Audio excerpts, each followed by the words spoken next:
Nicole, actually your title is quite a bit impressive to me. I mean, as a Korean, I mean, your title is like the president of a K-pop club. Yeah. Oh wow, yeah, it's quite a bit interesting. I mean, I'm not a, how can I say, very typical Korean guy, and, because I'm already in my 30s, and my last K-pop group I was into was like very old school. I mean, do you know SES? Oh, yes. Yes, it's the first generation. First generation. But anyway, for international students, this kind of social activities, volunteer works, and then building relationship with local and then international students from different backgrounds are quite a big factors to decided to study abroad. In this pandemic time, how that kind of social activities are working, and from perspective of students. Yes, so I am the president of the RMIT K-pop club, just as of this year. So for how we've done things for 2020, a lot of clubs had to run digitally through Discord or virtual Zoom meetings to have those activities done in place, because we want to spice up our student lives, not just study. So for our club, we were still able to run things digitally, such as having meetings, online game nights, or movie nights, just to interact with everyone. I know for RMIT, the esports community club has definitely grown and risen during the past year. I'm not particularly in that club, but I've heard a lot of good things about them. Also, we've got creative clubs that did also continue to run things digitally and in person as well. So there's not a lot that you're missing out on, since clubs are trying to accommodate to both sides of students, whether they are through digital or in person. But there are a lot of social medias that are displaying what clubs that are out there and what they are accommodating to online clubs, and also participating in let's say joining a club or volunteer work. There's also opportunities for that, for students to join as the opportunity for digital work to be done, so that you can put on your resume to help further your career. Well, what about the ratio to international students to domestic students in that kind of society and clubs? So, roughly, roughly? We cannot generalize everything. For my club, since we're still quite small, since we haven't been running for a while, there is not as many international students overseas that are in our club. But I know definitely for esports, since you can literally, you're from home joining that club, I would say there's definitely a larger number. I don't exactly know the ratio since I don't know anyone in the club, but if I were to guess, maybe 70-30, but don't quote me because I don't know the exact numbers. I'm just taking a random guess. But since that community is definitely evolved around online, interacting with students online just to have fun, play games, I would definitely imagine for students to still continue that club if they were in person and then had to go back home. Yeah, Nicole mentions the K-pop club and the esports club. Are there any social clubs growing in prominence at Monash University in this pandemic time? Oh, that's a good question. I know that Monash University has a lot of clubs. There's a list. I have seen it. There's like 100 clubs, more than 100. I understand that there are some student ambassadors from different countries that have been able to be in touch with the students that are offshore. So we have South Korean student ambassadors here in Melbourne that they talk with those students offshore. Also, I mean, of course they're not able to join the clubs the way we will do it here, but they're able to see videos and social media and things that are happening. And the students are able to join those clubs the same way as they will be here, but offshore, of course. There are some WhatsApp groups too, you know, that people talk to. And so even if you're offshore, you're able to see that because WhatsApp, you know, it doesn't matter, it's just internet. And other channels as well, like WeChat and things like that, that these clubs have. So students are able to see pictures and able to interact with those students as well. That's good. This is the last questions. Of course, we are not from government, so we cannot say when international borders would be open. But can you say anything about when and how the international border open to international students in Australia, and even after the international border open? Do you think this kind of online delivery continues, or just universities try to transition into, return to the traditional one? This is a big conversation. It's like hitting the numbers of the lotto, But look, as our responsibility, I'm the regional manager for Monash University recruitment and admission. So I have to be on top of what's happening right now at the government level, and of course from the government into the local governments. That those conversations go into the universities as well. And besides what's happening in the news, the only situation that Australia is being very careful is because the vaccination rollout has been a little bit slower than what we thought that it would. So that's what's keeping Australia to be a little bit skeptical about opening the border this year. However, the vaccine, Australia hasn't had many cases of coronavirus in the last, I think Melbourne, like 80 days or something like that. Up until recently, when we had somebody come back through India and quarantine via Perth for 14 days and then tested positive when he arrived in Melbourne. Apart from that, we're about, pretty close to 80 days without a case. Yeah. So the approach is a little bit different because Australia doesn't have cases. Right, local. So we're able to do all the social activities that we want here normally we're not even wearing a face mask right now because of that situation. So the vaccination rollout is started to get some track right now, again. And apparently, according to the government announcement, they're hoping to open the borders by mid-year next year, 2022. However, and I'm not going to say much because I want these guys to stop. but however, there's another important factor here that the government has been in talks in the past where they can create some bubbles arrangement with some countries. So some countries can have a direct entry into Australia without doing the hotel quarantine, and this could happen sooner, maybe. Who knows? But I'll let this guy talk more now. So sure. It is a very it's a very asked question at the moment as to when borders will be opening. And like Alex said, at the moment the federal government's looking towards mid-June mid-year 2022. Victorian state government and federal government and the universities are all working together to see what international students returning to Australia looks like, and making plans around that, but we don't sort of have a concrete date as to when they potentially will come. As Alex said, there's also talks with certain countries around opening up to have bubbles.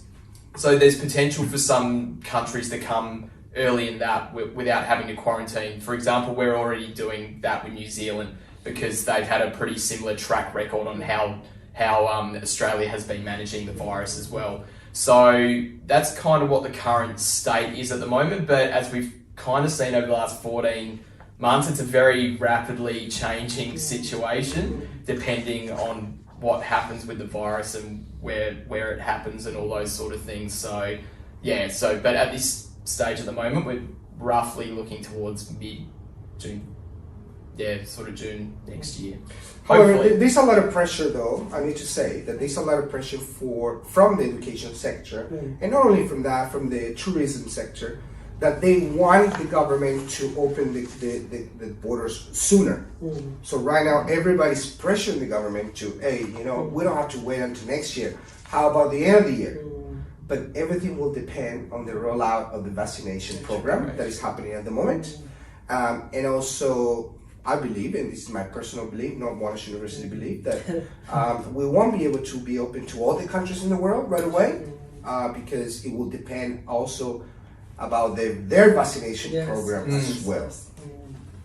Yeah, it's all about the public health, and then depends on each country's priority. Yeah, there's many factors going into it, so it's a bit of a wait and see approach at the moment, but we do sort of have rough deadlines as to when it potentially may happen, but there's, as I said earlier, it's a rapidly changing situation, and I guess we just have to wait and see as it goes along.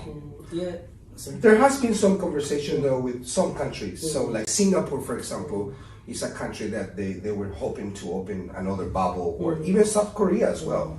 So we will see how things go, Yeah, Australia government has taken a little bit strict approach to the pandemic. I wouldn't say strict, but a conservative, cautious approach is probably the better word for it. Yeah.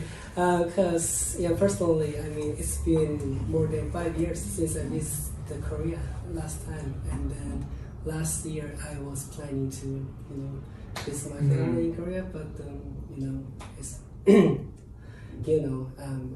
it was impossible. And then Korean situation is a little bit different in Australia, because Korean government has not yet closed the border to foreigner visitors, but at the same time we are also seeing the more than 500, 600 new cases on a daily basis. So there's also pros and cons. Yeah, absolutely.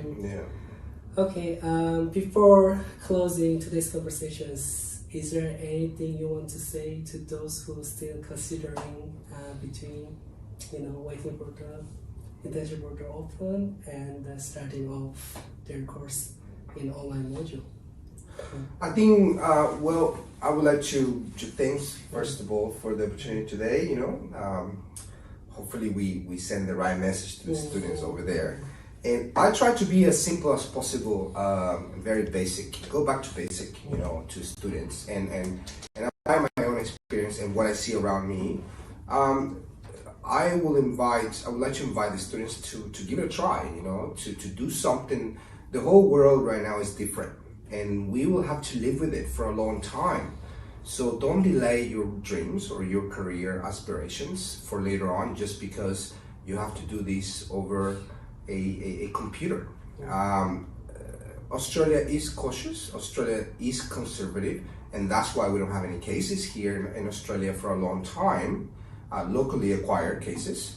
And other countries are opening up very, very quickly, like the US or the UK or Canada, but we'll see what happens over there too, So I understand, and the reason why I'm saying this, because I understand that a lot of students, they're having a mentality at the moment where they say Australia is closed but UK is open or Canada is open, I'm gonna go there, but you gotta see things on the long term, not just right now, right? So if this is your aspiration of coming here to Australia to live and have the opportunity to study, this is the time for you to do it from home. And it's not going to be forever, we hope so.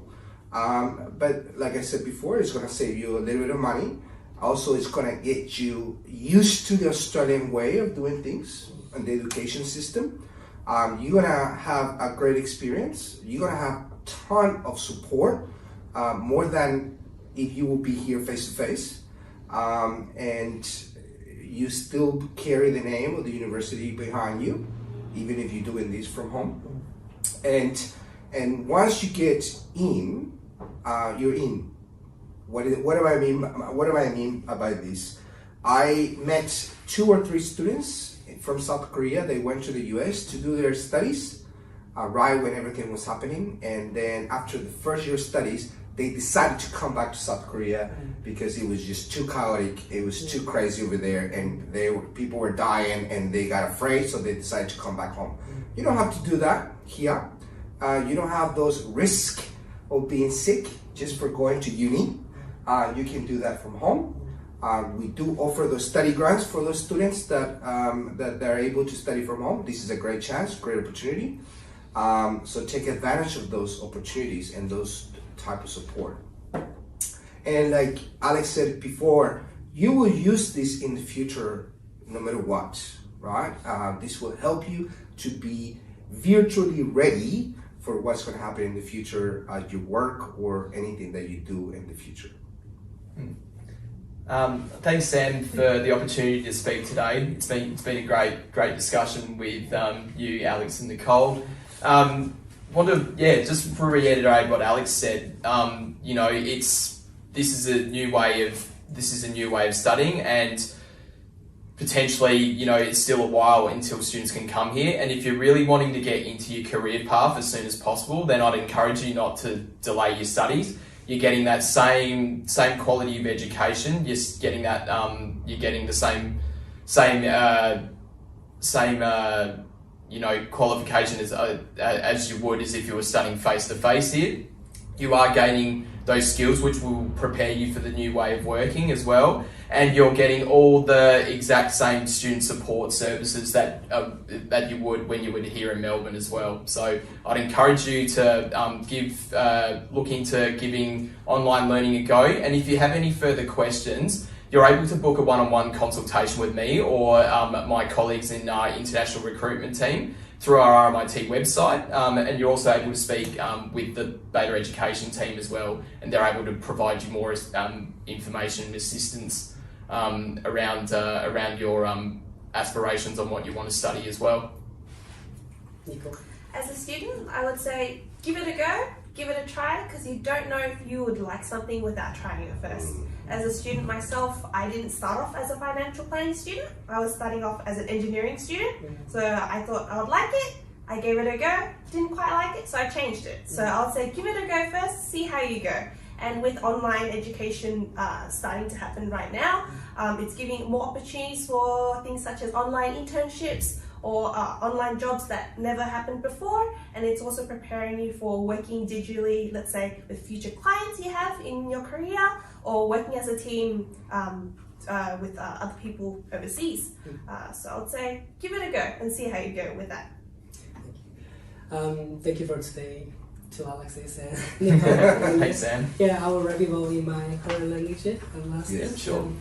네, 이렇게 그 온라인 코스를 들을지 아니면 이제 호주 국경이 열릴지 계속 고민하고 있는 학생분들 그리고 부모님들이 아직 계실 줄 알고 있는데, 이렇게 오늘 들은 내용처럼 물론 약간 온라인 코스가 제공하는 약간의 제약점이 있긴 하지만은 대학교에서 굉장히 그런 것들을 상세하기 위해서 많이 신경 쓰고 지원하고 있다는 점, 그리고 그 외에 다른 대체안을 제공한다는 점, 그리고 실질적으로 꼭 이렇게 대면 수업을 해야 되는 부분은 이제 국경이 열린 다음으로 이렇게 미루고 있다는 점 등등을 고려해서 이제 여러분들이 조금 더 온라인 코스에 대해서 긍정적으로 생각하는 그런 기회가 되었으면 좋겠습니다.